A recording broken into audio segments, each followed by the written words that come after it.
Think about this. How many times have you held back from saying what you really think? Or worse, kept quiet because you didn't want to rock the boat? Most of us walk around with invisible chains. Chains that are heavier than any prison cell, chains of fear, chains of silence. And here's the kicker, you're the only one holding the key. Maybe it doesn't feel like chains. It's more like a subtle pull, just enough to keep you quiet in that meeting, or to make you say eyes when every instinct screams no. We call it compromise, humility, even patience. But each time you give in, each time you put yourself last, you're handing over pieces of yourself bit by bit. And it happens to all of us. Think about a person who's always there for others, always putting everyone else's needs ahead of their own. They're the friend everyone counts on, the coworker who always picks up the slack. People praise them, respect them. But over time, they become a shadow of who they used to be. Their own dreams slip away, their energy drains, their confidence fades. The more they give, the less they seem to keep for themselves. That's the reality of those invisible chains. They don't just hold you back, they slowly erase the parts of you that make you unique, strong, and whole. And it doesn't just happen to the quiet or the timid, it happens to everyone who's forgotten the strength in saying no. You might wonder, why is it so hard to say no? Why do we keep giving in even when it costs us our peace, our time, our dreams? The truth is, those chains didn't come from nowhere. Most of us were taught early on that saying no was selfish, rude, even dangerous. We learned to keep others comfortable, even at the expense of our own well-being. Think about how society rewards the agreeable, the adaptable. We're told to avoid conflict, to keep the peace. But here's the hard truth, peace without boundaries isn't peace at all. It's surrender. And every time you surrender, you lose a piece of yourself. Consider a woman I met years ago. She was smart, ambitious, but she couldn't shake the habit of saying eyes to everyone around her. She'd overcommit, burn out, and never find the time for her own goals. Why? Because somewhere along the way she'd been told that her worth was tied to her usefulness to others. That woman was chained to an idea, an expectation she didn't even choose for herself. And like so many of us, she didn't know how to break free. These chains of self-sacrifice, they don't just affect one part of your life. They show up everywhere, at work, in your relationships, even in the way you think about yourself. In the workplace, maybe it's the extra hours you put in, not because you want to, but because you feel like you have to. You become the one who's always available, the one who never says no, and soon people start to expect it. Your weekends, your personal goals, forgotten. And all the while, you're burning yourself out for a pat on the back or a line in your yearly review. But here's the thing, they don't see the cost it takes on you. Only you do. Or think about relationships. How often have you gone along with someone else's plans because it was easier than speaking up? How many times have you kept quiet to keep the peace? Little by little, you become less of yourself and more of what everyone else needs you to be. And eventually you look around and realize you've lost touch with what you actually want. Then there's the way it creeps into how you see yourself. Over time, you start to believe that being strong means being silent, that being valuable means always giving. You feel proud of your ability to handle it all, but underneath, there's an exhaustion that never quite fades. And here's the twist. What if that strength you're so proud of is actually a trap? What if the chains you're carrying aren't badges of honor, but burdens you were never meant to bear? There comes a moment for everyone who's been living like this. A moment of raw clarity. It doesn't come in the form of some grand revelation. No, it's usually quiet, subtle, and so honest it hurts. Maybe it's the night when you're staring at the ceiling, exhausted and empty, asking yourself, what am I doing this for? Or maybe it's when you look at your reflection and realize that somewhere along the way, you stopped recognizing the person staring back at you. This moment is powerful, but it's also painful. It's the kind of realization that sinks deep into your bones, a truth that's been waiting to be acknowledged. It says, you're not living for yourself, you're living for everyone else. And for a while, you may resist it, brush it off. Tell yourself that this is just the way life is. But once you've seen it, you can't unsee it. I met a man once, a well-known figure in New York, loved by everyone. He was the friend you could call at 2 a.m., the family member who would drive across the state to help you move. People admired him for his kindness, his willingness to sacrifice. But in private, he was a broken man. He had spent his whole life saying yes to everyone but himself. One night, he finally realized it. He was exhausted, bitter, even angry, and none of it showed to the outside world. That was the night he decided to change. This is the turning point. The moment you decide that enough is enough. It's the realization that you don't have to be everything to everyone. It's about reclaiming the right to choose your own path, even if it means disappointing others. Real change starts with a decision. Choice to reclaim your life, your voice, and your energy. It's about learning, maybe for the first time, that you're allowed to say no without feeling guilty. That putting yourself first isn't selfish, it's survival. But here's the thing about making that shift. It's not going to be comfortable.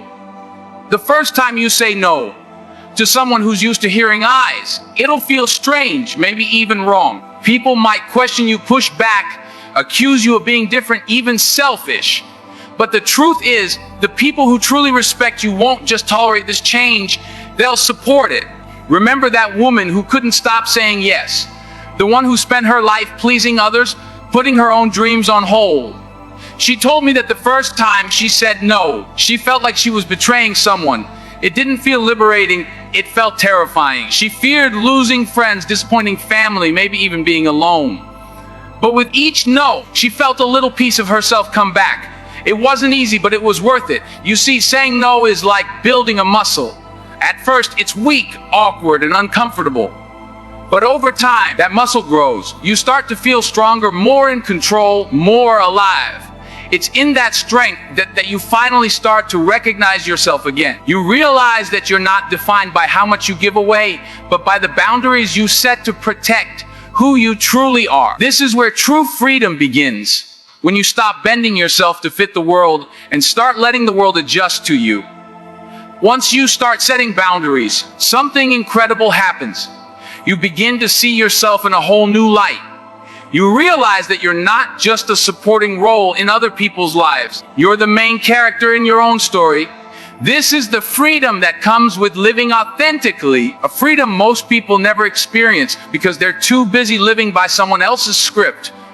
With each boundary you set, you carve out space for your own dreams, your own passions, your own goals. It's no longer about what others want or expect from you. It's about what you want, what drives you, what makes you feel alive. Imagine waking up every morning with a clear purpose that belongs to you, not to your boss, your friends, or even your family. You're finally free to pursue what you've always wanted, free to make decisions that align with your true self.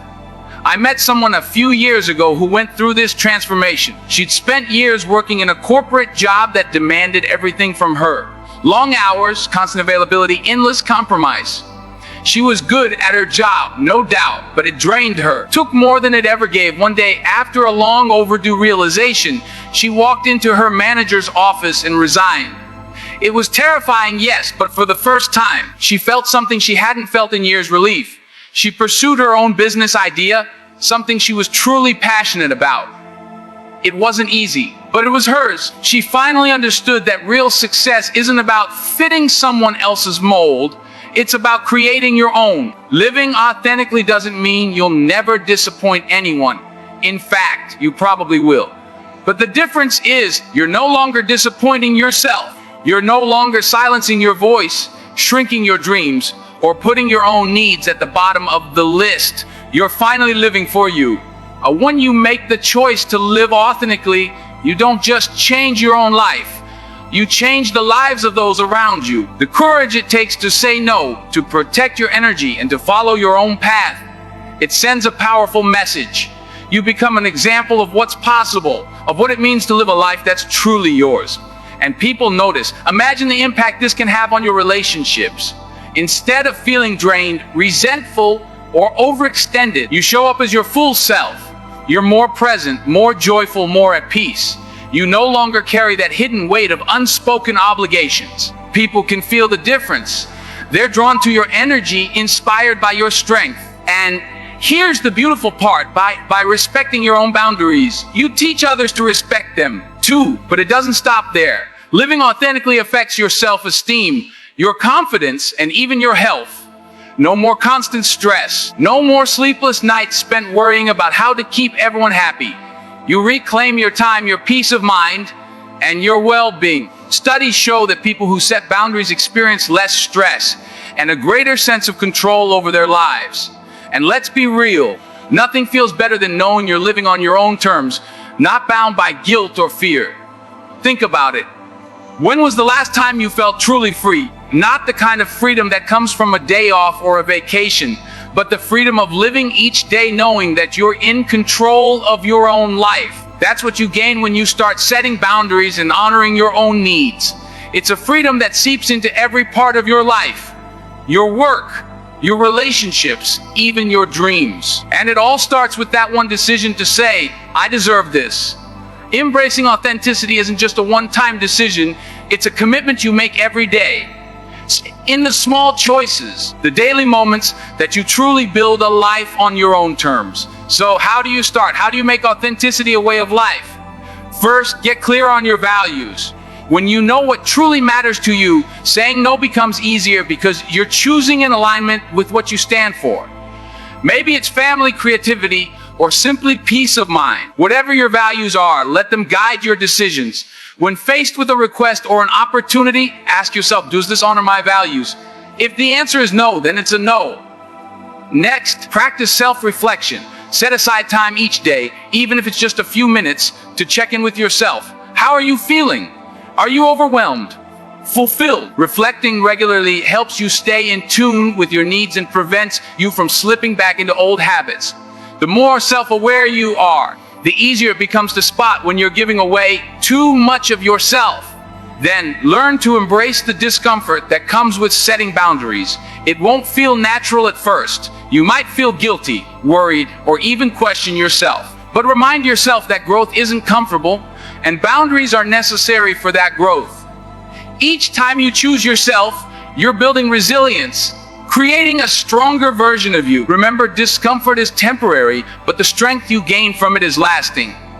And finally, surround yourself with people who support your journey. Not everyone will understand your decision to prioritize yourself, and that's okay. Seek out those who respect your boundaries, who lift you up rather than weigh you down. The people in your life should celebrate your growth, not resist it. They're the ones who help you keep moving forward, even on the tough days. The journey to living authentically isn't something you check off of the do list. It's a lifelong commitment, a daily practice that requires consistency and courage. And there will be moments,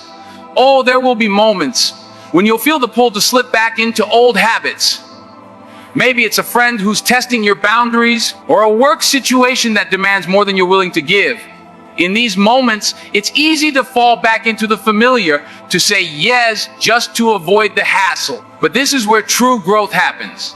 Each time you resist that pull, each time you choose your own well-being over others' expectations, you're building strength, reinforcing those boundaries. Think of it like exercising a muscle. The more you do it, the stronger it gets, and eventually it becomes second nature. One thing I've seen in people who truly live on their own terms is their unwavering commitment to themselves. They know it's not about perfection, it's about persistence. They don't beat themselves up for every setback or slip up. They acknowledge it, learn from it, and move forward. That's what commitment looks like. Not flawless execution, but steady progress, even on the tough days. And remember, growth is not linear. There will be ups and downs, times when you feel unstoppable, and others when it feels like you're back at square one. But as long as you keep choosing yourself, as long as you stay true to the life you're building, you're on the right path. It's about the journey, not the destination. Because living authentically isn't about reaching some final goal. It's about finding fulfillment in every step along the way. At the end of the day, no one else can live your life for you. No one else can make the choices that define your path. It's yours and yours alone.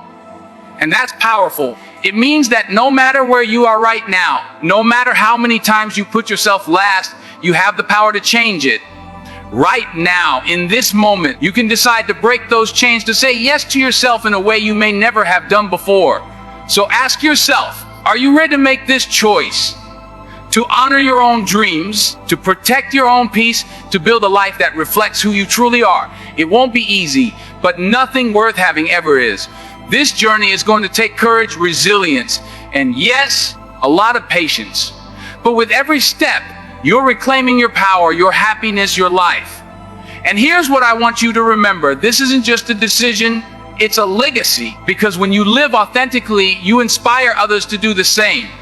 You become a beacon of what's possible, a reminder to everyone around you that they can live life on their terms too. So if you're ready to take that first step to break free from those invisible chains and start living for yourself, then make that choice right now.